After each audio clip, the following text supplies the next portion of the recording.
So, naluto na ang atuang pancake mga langga. Then, atong butangan og syrup para lami siya mga langga. Then, with cinnamon flavor ni ato ang syrup mga langga ha. Lami kini siya mga langga. Niya, ato ang slicon. Ang ato ang pancake para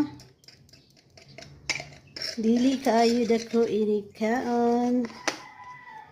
So, homemade pancake ta mga langga. Dali ra kaayo mga langga. Di ta magpalit-palit kay para makatipid ta mga langga.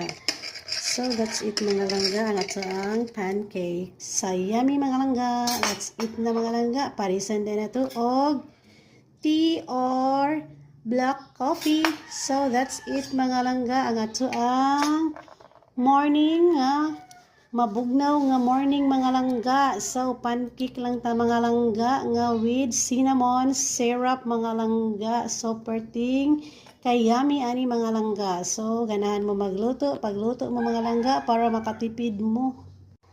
So, mani siya atong iparis mga langga sa tuang pancake mga langga. Japanese tea ta mga langga, Japanese green tea. Kung naatay Bisaya tea, nasa tay Japanese green tea. Then, nasa tay Chinese tea mga langga. So, assorted na ito ang tea nga gigamit mga langga ha.